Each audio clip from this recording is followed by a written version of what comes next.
Arindam sir, নমস্কার। নমস্কার। বিষয়টা হচ্ছে এই বারুইপুর ঘটনা নিয়ে আমরা দেখলাম যেভাবে এনকাউন্টার করা হলো এবং যেভাবে আপাতত ৩ জনকে ধরাও হয়েছে। এই বিষয়টা নিয়ে আপনি কি বলবেন? প্রথম কথা, এনকাউন্টার কথাটা আপনি মেনশন করেছেন। এনকাউন্টার ইংরেজি বাংলার অর্থটাতেই সব রয়েছে। সেটা হচ্ছে গিয়ে মুখোমুখি সংঘর্ষ। হয় মারো, নয় নিজে মরো। একদম সোজা কথা। হ্যাঁ। তার মানে আমরা জানি প্রোটেক্ট ইয়োরসেলফ ফার্স্ট। আমার রাষ্ট্র আমাকে সেই অধিকার দিয়েছে। অনেকেই বলে, এর আগে বহু এরকম এক্সাম্পল আছে যে আমরা এই যে এনকাউন্টারটা করা হয়েছে, আপনি জানেন যে এত বড় একটা ঘটনা দুর্ভাগ্যজনক, মানে এর কোনো কি এক্সাম্পল আমি কি করে দেব বলুন? আমার মর্ম বেদনা আমি আপনাকে জানাতে পারি না। যে অবস্থায়, যে পরিস্থিতিতে যে মেয়েটাকে যেভাবে নিয়ে গিয়ে যা নৃশংসভাবে হত্যা করা, তার প্রতি পাশবিক অত্যাচার করা, এগুলো যেগুলো আপনারাও জানেন, আজকে সারা ভারতের লোক জানে। কিন্তু একটা, যেটাকে বলে আমরা রিকনস্ট্রাকশন, হুম। মানে ঘটনাটা হচ্ছে গিয়ে যে অভিযুক্তকে গিয়ে বলতে হয় যে তুমি কিভাবে মেয়েটাকে নিয়ে গেছো, কোথায় নিয়ে গেছো, কি করলে, পুকুরে কখন ফেললো, কারা কারা ছিল, হুম। এইগুলো দেখাবার জন্য এটাকে বলে রিকনস্ট্রাকশন। আমরা বহু ডাকাতকে নিয়ে যাই এলাকায়।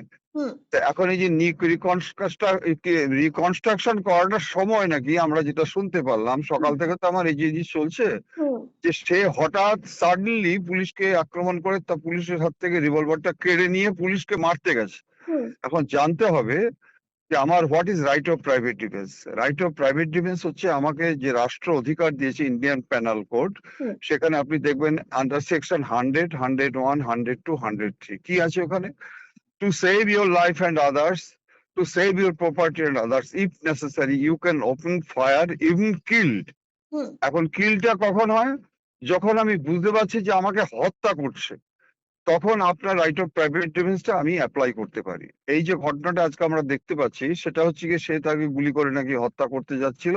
হুম। Police finding no other alternate circumstances compelled to open the fire, resulting circum to injury, ও হসপিটালে যায়, ওখানে ডট ডেড ডিক্লেয়ার করে না কি ঘটনা। হুম। এবার আপনাকে বলি, প্রথম কথা হচ্ছে গিয়ে মাননীয় মুখ্যমন্ত্রী এবং আমাদের ডিজি সাহেব, ডাইরেক্টর জেনারেল আইজিপি সাহেব যিনি আছেন, মিস্টার সিদ্ধিনাথ গুপ্তা, হুম। এবং আইজি সাউথ বেঙ্গলকে অসংখ্য ধন্যবাদ জানাই। ওনারা আমার থেকে তো অনেক বড়, কিন্তু একটা জিনিস মনে রাখবেন, মুখ্যমন্ত্রী যেদিন থেকে এখানে এসছে, মানে চার্জ নিয়েছে, আজকে বোধহয় 2 মাস হয়নি এখনো, হুম।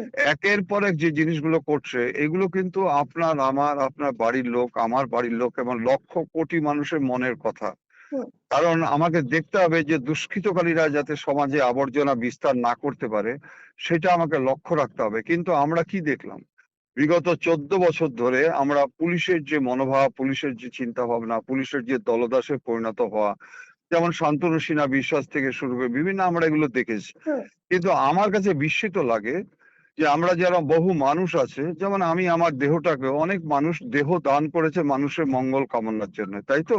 একদম। কিন্তু বহু আইপিএস অফিসার, এবং আমি আপনাকে সাব ইন্সপেক্টর ইন্সপেক্টর তো বলছি না, হুম। বহু আইপিএস অফিসারকে দেখেছি তারা ফর দেয়ার পার্সোনাল গেট তাদের মেরুদণ্ডটা বিক্রি করে দিয়েছে। হুম। এইটাই হচ্ছে আমার কাছে খুব দুর্ভাগ্য। কেন বলুন তো? এই আইপিএস অফিসার, এই ইন্সপেক্টরই কিন্তু গত 14 বছর ধরে ছিল, তাই তো? তারা একদম। এখন একের পর এক কিভাবে এই কাজগুলো করছে। একদম। আমি দুটো এক্সাম্পল দিলে আপনি বুঝতে পারবেন। আপনি আমাকে বলুন, আপনি একটা শিক্ষিতা মেয়ে, আমি আপনাকে চিনি হুম। এবং আপনাকে আমি খুব রেসপেক্ট করি ভারতীয় নারী হিসাবে। হুম। আপনি আমাকে বলুন, কাকদ্বীপে আজ থেকে 8 বছর আগে দীপঙ্কর বলে একটি ছেলের মা বাবাকে যেভাবে হত্যা করলো ইলেকশনের সময়, হত্যা করে তাদের গায়ের মধ্যে তার জুড়িয়ে রটিয়ে দিল যে ইলেকট্রিফিকেশনে। কিন্তু আপনি বোধহয় জানেন পরবর্তীকালে কি কাণ্ডটা হয়েছে। জানা গেছে যে ওইখানে ঝড় বৃষ্টির জন্য কোনো ইলেকট্রিক কারেন্টই ছিল না। হুম। আপনি বলুন যে সেই ঘটনার যে এফআইআর নেমড অ্যাকিউজড, ছেলেটা ছোট ছিল, এখন হাইকোর্টে প্র্যাকটিস করছে, দীপঙ্কর। কতবার সে যাচ্ছে pillar to post, post to pillar. আপনি দেখুন আজকে একটা এফআইআর নেমড অ্যাকিউজড অ্যারেস্ট করেনি। কিন্তু মিস্টার শুভেন্দু বাবু যখন নাকি আজকে চিফ মিনিস্টার হলো, হুম। তারা যখন গিয়ে হাজির হয়েছে উইথ এ ভেরি পিটিয়াস টোন, তারা যখন বলেছে, আপনি দেখুন তার পরদিনই আজকে 10 জন এফআইআর নেমড কিন্তু অ্যারেস্ট হয়েছে। আপনি কি বলছেন এটা? আপনি একদম। আপনার কি মনে হয়? আমি সেকেন্ড আপনাকে বলছি। হুম। তমান্নার মা, তামান্নার আপনি মা। বলুন তমান্নার মা 24টি এফআইআর নেমড অ্যাকিউজড কিভাবে একটা 10 বছরের মেয়েকে কিভাবে হত্যা করলো। এই ভদ্রমহিলা তমান্নার মা আজকে পাগলিনীর মতো থানায় যাচ্ছে, তার সামনে দিয়ে মেইন অ্যাকিউজ গুলো ঘুরে বেড়াচ্ছে, দে পেইড নো হিড অ্যাট অল। আজকে সেই তমান্নার মা যখন মুখ্যমন্ত্রীর কাছে এলেন, আজকে মুখ্যমন্ত্রী শোনার পরে দেখুন, আপনি দেখে নিন তার পরদিনই অ্যারেস্ট হয়ে গেল। হুম হুম কি মনে পড়ে আপনার? একদম একদম স্যার আচ্ছা, আরেকটা আপনাকে বলছি, আরেকটা আমি শেষ করছি, অনেকগুলোর মধ্যে আরেকটা শেষ করছি। আজ থেকে 14 বছর আগে দিব্যেন্দু বিশ্বাস নাকি বরুণ বিশ্বাস নাকি আপনার অশোকনগরে যে ছেলেটা, বরুণ বিশ্বাস, হ্যাঁ। বরুণ বিশ্বাস, আপনি দেখুন কি নৃশংসভাবে হত্যাটা হয়েছিল। এবং আমি গতকালকে খুব জনপ্রিয় টিভি চ্যানেলে আমি বলেছি, যেটা নিয়ে আজকে খুব হয়েছে, যে এই যে বরুণ বিশ্বাস যে মারা গেল, এই মারা গেল কে, সে অন্যায়ের বিরুদ্ধে প্রতিবাদ করেছিল। এবং এই প্রতিবাদটা আজকে তাকে হত্যার পিছনে কে ছিল, মেইন ছিল হচ্ছে গিয়ে জ্যোতিপ্রিয় মল্লিক। আবার আপনাকে রিপিট করি, হুম জ্যোতিপ্রিয় মল্লিক, হুম যিনি মন্ত্রী ছিলেন এবং বহু বছর জেল খেটেছেন। তার ইনস্টিগেশন, আজকে তার কিন্তু আজকে প্রভোকেশনই বলুন তো, আজকে তো হত্যাটা হয়েছিল। আচ্ছা, এইবার আপনি আমাকে বলুন, 14 বছর আগে একটা আসামি অ্যারেস্ট করেনি? আজকে মুখ্যমন্ত্রী মিস্টার শুভেন্দু অধিকারী জনপ্রিয়তা অর্জন করছে 2 মাসের মধ্যে। আপনি বলুন আজকে এই পুলিশ কেন অ্যারেস্ট করলো? কি করে পারলো? একই আইপিসি, একই সিআরপিসি, একদম একই এভিডেন্স অ্যাক্ট, একই ভারতীয় ন্যায় সংহিতা। আপনি আমাকে বলুন কারণটা হচ্ছে গিয়ে পলিসি অফ গভর্নমেন্ট। হুম আগের যে পলিসি ছিল, আইডিওলজি ছিল, সেটা একেবারে নক্কারজনক ঘটনা।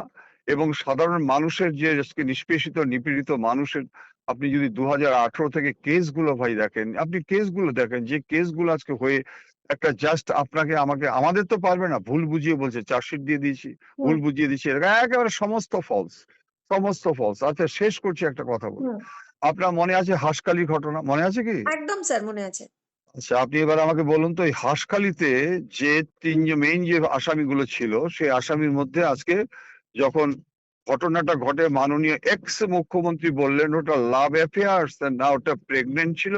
হুম একটা মুখ্যমন্ত্রী বলছে মহিলা হয়ে, সেই কেসটা যখন নাকি হাইকোর্টে উঠলো, হাইকোর্ট বিস্মিত হয়ে গেল যে ওইখানে এফআইআর নেমড অ্যাকিউজ যারা হবে তাদেরকে সেই সমস্ত দলদাসে পরিণত ইনভেস্টিগেশন অফিসার আজকে উইটনেস করে দিয়েছে। কেন বলুন তো উইটনেস করলো? উইটনেস এই কারণেই করলো, যখন ট্রায়াল উঠবে এরা বলে দেবে যে আমরা ছিলাম না, বা সমস্ত মিথ্যা কথা, যাতে আসামিগুলো অ্যাকুইটেড হয়ে যায়। বুঝতে হুম পেরেছেন হুম কত বড়? হুম একদম হাইকোর্ট এটা দেখে, আমারও চাকরি জীবনে প্রথম দেখলাম হুম যে অ্যাকিউজড কে আইও টাকা কড়ি খেয়েই হোক যাই হোক, আজকে সে আজকে ওইখানে আজকে সাক্ষী করে দিয়েছে।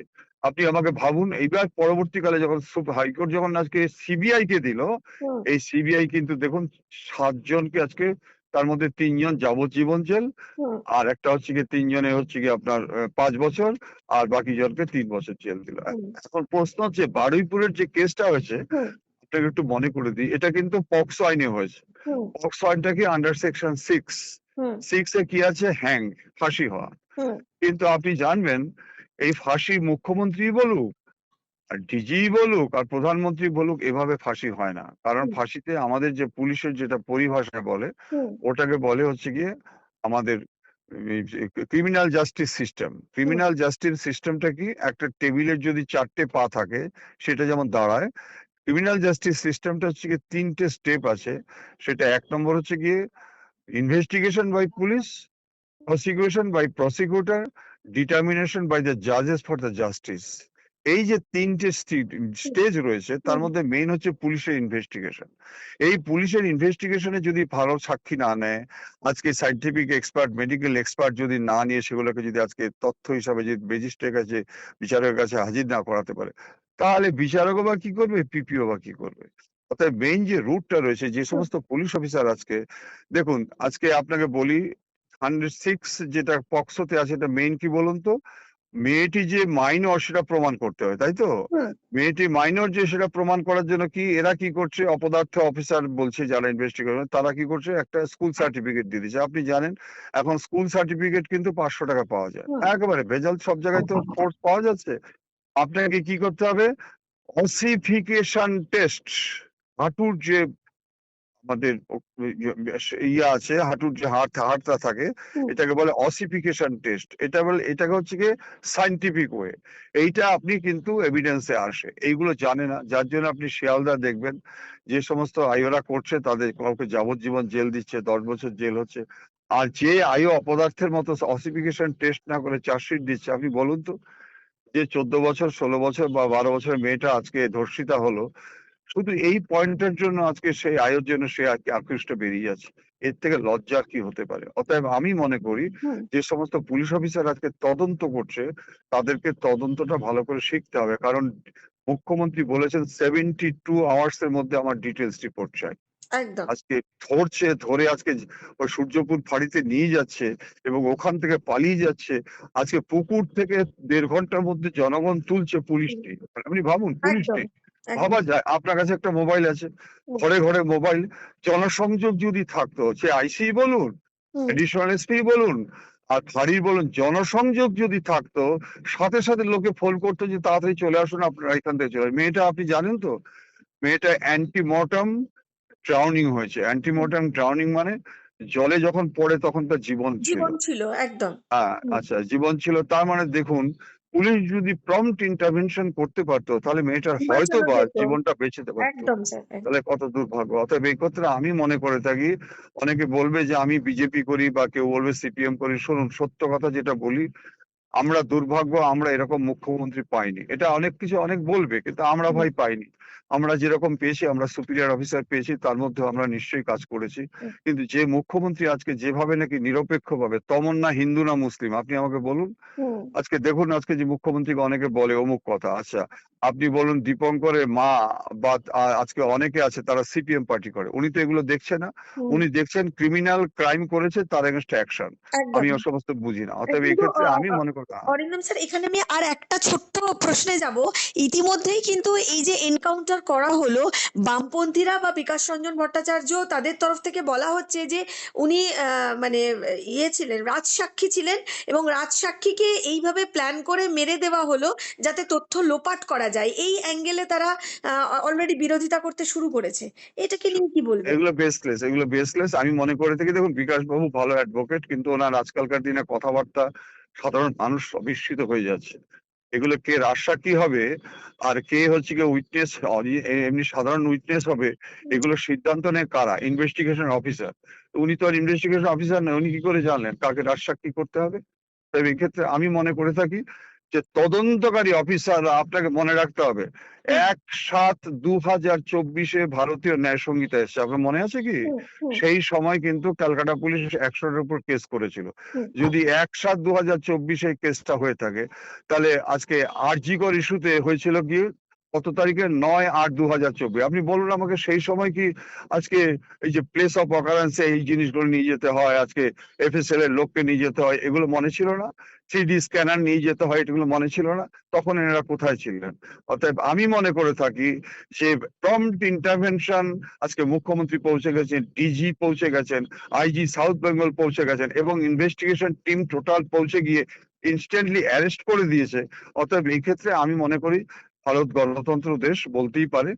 তার কেউ হয়তো পাগল বলবে, কেউ ভালো লোক বলবে। আমি মনে করে থাকি এগুলো বেসলেস কথা।